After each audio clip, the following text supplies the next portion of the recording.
Hi, everybody. Thanks for listening. I was just looking that Trump rallies are cropping up everywhere, and more recently, the Trump rally is going to be held in Huntington Beach, California. And for those of you that remember when there was an anti Trump protest last year in 2016, there was a lot of damage, and it was held near the Orange County Fairgrounds. So I was looking at an article, and the article was talking about the significant amount of damage that had incurred during that protest of anti Trump.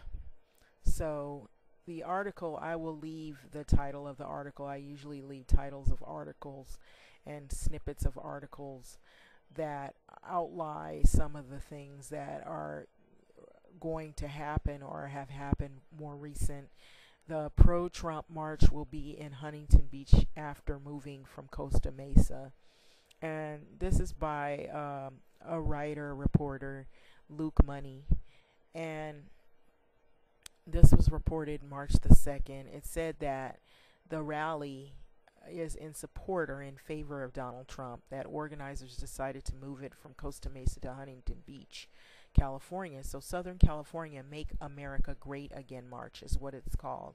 40 affiliated events scheduled nationwide for March 25th, and they'll run all the way through to the 26th. And this one is March 25th at Bolsa Chica State Beach, and it's going to be at 3 p.m.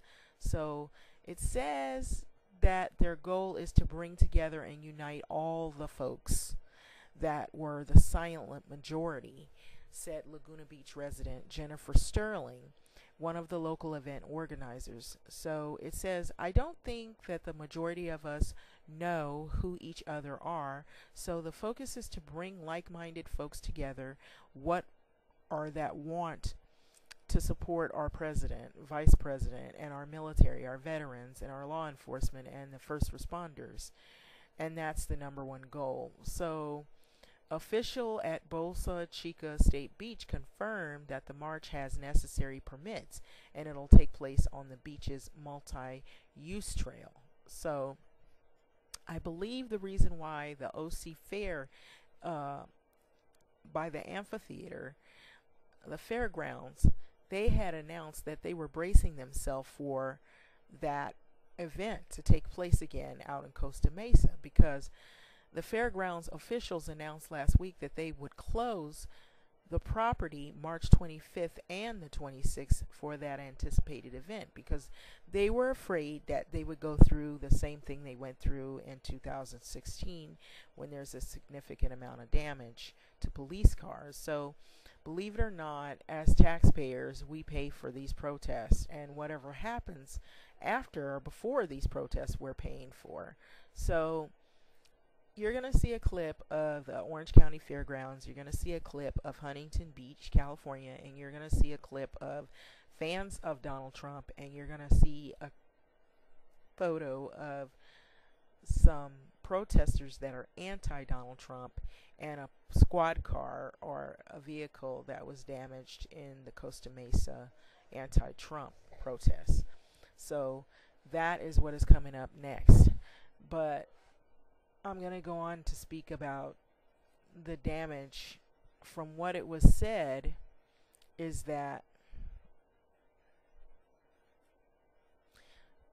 there was a payment that was made because of all of the rigmarole in Costa Mesa.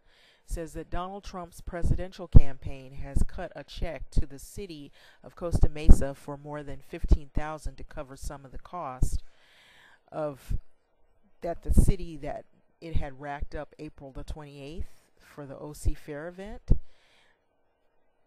It sparked a massive protest that snarled traffic and left police cars vandalized.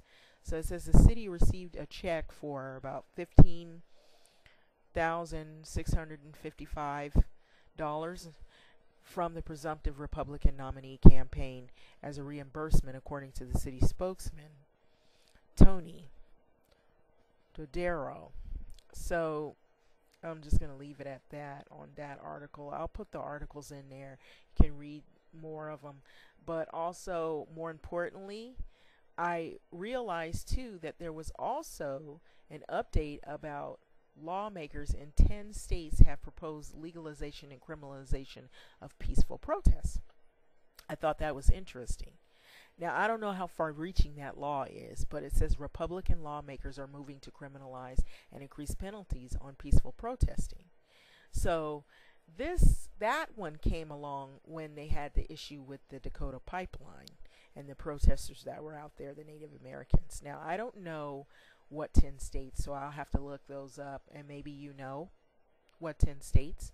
But this is the Orange County Fair, and, believe it or not, as a Californian, I have not been to the Orange County Fair at all, and I was contemplating going there, but when I saw how violent that protest was for anti-Trump, and I didn't vote for Trump, I'm just saying, it just, the craziness, that vibe, that feeling that there may be a lot of anger, and, it just, when you see things like that, it steers you away from places, or you're more apt to stay away from those areas because you feel like maybe there's angry people out there.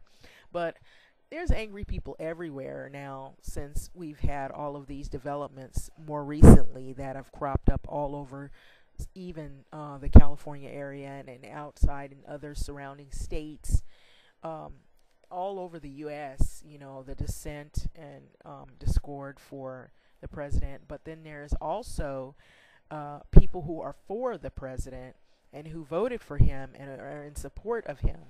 So this is Trump supporters. So you're going to see Trump supporters, Trump fans, and the next clips, as I said, you're going to see people who are against Donald Trump. And you're going to see militarized police. You're going to see what looks like they were gearing up for a riot.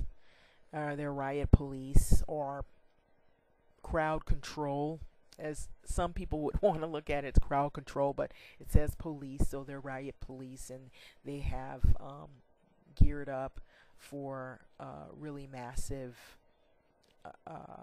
violent protest. And then you're going to see one of the police cars that was vandalized in Costa Mesa in 2016 during that violent protest and that rally that was anti-Trump. So I just thought that was interesting because a lot of times they don't say anything. They just kind of say it at the last minute when something's going to happen, but we shall see.